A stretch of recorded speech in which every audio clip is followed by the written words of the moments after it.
Assalamualaikum warahmatullahi wabarakatuh. Waalaikumsalam warahmatullahi wabarakatuh. Alhamdulillah, alhamdulillahilladzi ja'ala syahra Ramadan syahrus siyam, syahral ladzi unzila fihi al-Qur'an hudan lin-nasi wa bayyinatin minal huda wal furqan. Allahumma salli ala sayyidina Muhammad sallallahu alaihi wasallam al-fatih lima ughliq wal khatim lima sabaq nasiril haqqi bil haqqi wal hadi ila siratikal mustaqim wa ala alihi haqqa qadrihi wa miqdarihil azim. Amma ba'du, faqad qala Allah ta'ala fi kitabihil karim wa huwa astaqul qailin. A'udzu billahi minasy syaithanir rajim. Bismillahirrahmanirrahim. Wa rahmati wasi'at kulla syai' fasa'aktubuha lil ladzina yattaqun. Al-ayah. Para hadirin jamaah salat tarawih yang semoga senantiasa dimuliakan oleh Allah Subhanahu wa taala. Alhamdulillah, segala puji bagi Allah yang telah menyampaikan kita di bulan suci Ramadan dan kita isi malam-malam harinya dengan qiyamul lail. Semoga para hadirin, bapak-bapak, ibu-ibu yang dimuliakan Allah Subhanahu wa taala, wasilah duduknya kita, ibadahnya kita di masjid yang kita cintai ini menjadi sebab Allah Subhanahu wa taala ridha kepada kita semua. Amin. Amin. Allah Subhanahu wa taala memberikan rahmat serta kasih sayangnya kepada kita semua. Amin. Amin. Keimanan kita semakin kuat, keislaman kita semakin mantap, akidah kita ahlu sunnah wal jamaah semakin kokoh.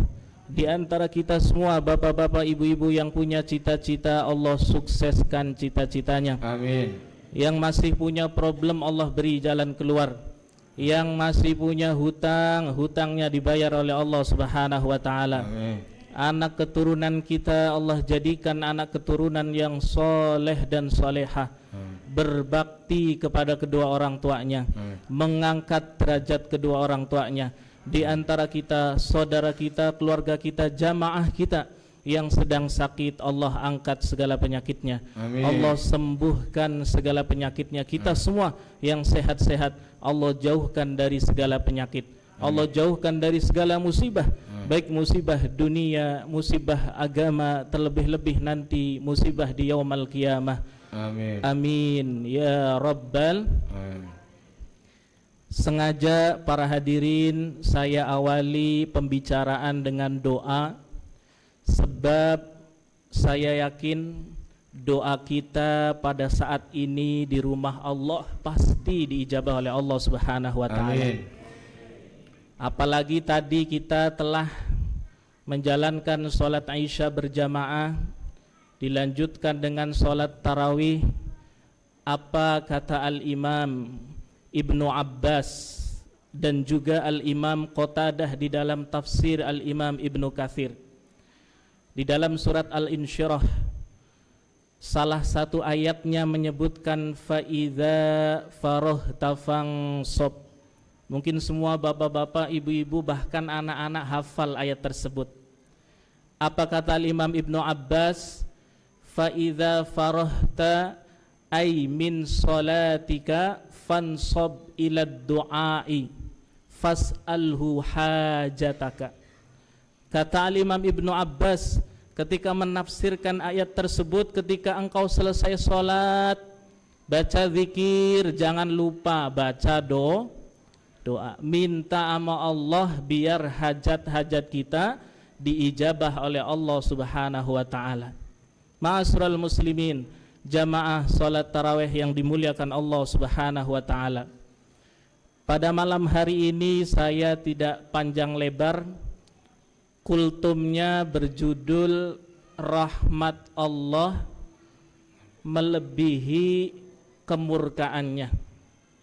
Kalau saya lihat ini judul diambil dari hadis Nabi yang diriwayatkan oleh Al-Imam Al-Bukhari. Beliau meriwayatkan hadis dari gurunya Al-Imam Ismail. Al-Imam Ismail meriwayatkan dari gurunya Imam Malik.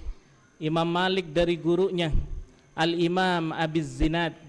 Al-Imam Abi Zinad dari gurunya Al-Imam Auza, dari gurunya lagi sampai kepada Abi Hurairah radhiyallahu anhu dari Nabi kita Nabi sallallahu alaihi wasallam. Apa akhir hadisnya? Inna rahmati sabaqat ghadabi. Kata Nabi, sesungguhnya rahmat Allah, kasih sayang Allah Subhanahu wa taala melebihi daripada kemurkaannya. Para hadirin yang dimuliakan Allah Subhanahu wa taala, berbicara rahmat, saya pernah membaca di dalam Al-Quran sekitar ada 116 ayat membahas tentang rahmat. Sedangkan tentang ghadab, murka Allah, hanya 19 ayat membahas tentang kemurkaan Allah Subhanahu wa taala. Yang membahas rahmat berapa Bapak-bapak, Ibu-ibu? 106. Yang membahas murka hanya 9. Maka betul yang disampaikan oleh Nabi, rahmat Allah jauh melebihi daripada kemurkaannya. Bahkan Allah Subhanahu wa taala di dalam Al-Qur'anul Karim mensifati dirinya, wa ilahukum ilahu wahid la ilaha illa huwar rahmanur rahim. Rahmat adalah perilakunya. Allah yang memiliki sifatnya disebut dengan Ar-Rahman.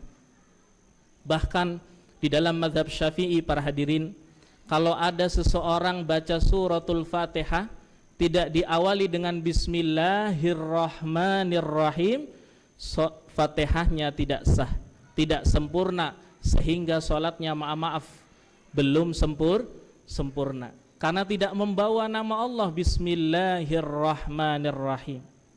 Allah yang Maha Rahman dan Allah yang Maha Rahim. Bahkan kalau kita lihat di Asmaul Husna, menyebutkan dulu terlebih dahulu War-Rahmanur Rahim, Al-Malikul Quddus. Yang pertama disebut adalah Ar-Rahman. Allah zat yang memberi rahmat, Allah zat yang memberi kasih sayang kepada seluruh hambanya, terutama kepada umat Nabi sallallahu alaihi wasallam. Jadi pertama kita harus faham betul, para hadirin, bahwasanya rahmat adalah sifat Allah Subhanahu wa taala. Yang kedua, untuk siapa rahmat Allah? Terhadap siapa rahmat Allah diberikan? Tadi ayatnya sudah dibaca, wa rahmati wasi'at kulla syai' fasa'aktubuha lilladzina yattaqun. Dan rahmatku meliputi segala sesuatu dan aku khususkan kepada setiap hamba yang bertakwa. Tujuan puasa la'allakum tattaqun, supaya kita bertakwa. Dan siapa orang bertakwa? Mendapatkan rahmat dari Allah Subhanahu wa taala. Bahkan para hadirin, Al-Imam Hakim di dalam kitabnya Al-Mustadrak, beliau memberikan kisah yang luar biasa. Ada seorang hamba beribadah selama 500 tahun di atas gunung, tidak pernah bermaksiat kepada Allah Subhanahu wa taala, sujud di malam harinya, puasa di siang harinya, sehingga beliau memohon kepada Allah, ya Allah, matikan diriku dalam keadaan sujud. Kemudian Allah wafatkan dalam keadaan sujud. Kemudian Allah katakan kepada hamba tersebut, ya abdi udkhulul jannata birahmati, masuklah engkau dengan rahmatku. Kemudian hamba tersebut mengelak, ya Allah, aku ingin masuk surga dengan amaliyahku selama 500 tahun. kemudian ibadahnya yang 500 tahun ditimbang dengan nikmat satu mata, lebih jauh berat nikmat satu mata yang diberikan oleh Allah Subhanahu wa taala, sehingga hamba tersebut diseret ke api neraka. Sebelum diseret dimasukkan ke api neraka, bertobat kepada Allah, mengakui bahwasanya dengan rahmat Allah kita bisa masuk ke dalam surga. Semoga di bulan Ramadan ini Allah beri kepada kita rahmat kasih sayangnya. Amin ya rabbal alamin. Ustadz, apakah hanya orang yang bertakwa yang mendapatkan rahmat Allah? Kita lihat di dalam surat Az-Zumar, Qul ya ibadiyalladzina asrafu ala anfusihim la taqnatu min rahmatillah. Wahai hamba-hamba yang engkau gemar bermaksiat, menzalimi dirimu sendiri, kita mungkin sering lalai melupakan waktu salat, sering lalai lupa ingat sama Allah, sering nyakiti saudara kita. Bapak-bapak mungkin sering nyakiti istrinya, istrinya mungkin sering nyakiti suaminya, berbuat zalim. Apa kata Allah? La taqnatu mir rahmatillah. Jangan engkau berputus asa dari rahmat Allah Subhanahu wa taala. Yakinlah para hadirin, seberapa besar dosa kita, kesalahan kita, kemaksiatan kita, kalau kita mau kembali kepada Allah Subhanahu wa taala, apa kata Allah? Innallaha yaghfirudz dzunuba jami'a innahu huwal ghafurur rahim. Allah siap mengampuni dosa serta kesalahan kita. Semoga di bulan Ramadan ini menjadi wasilah Allah memberi rahmat kepada kita, Allah mengampuni dosa-dosa kita, sehingga para hadirin keluar dari Ramadan seluruh kesalahan kita diampuni oleh Allah Subhanahu wa taala, bersih seperti bayi yang baru lahir. Amin ya rabbal alamin. Semoga para hadirin yang singkat ini bermanfaat untuk kehidupan kita di dunia, terlebih-lebih nanti di akhirat. Amin ya rabbal alamin. Wassalamualaikum warahmatullahi wabarakatuh. Waalaikumsalam warahmatullahi wabarakatuh.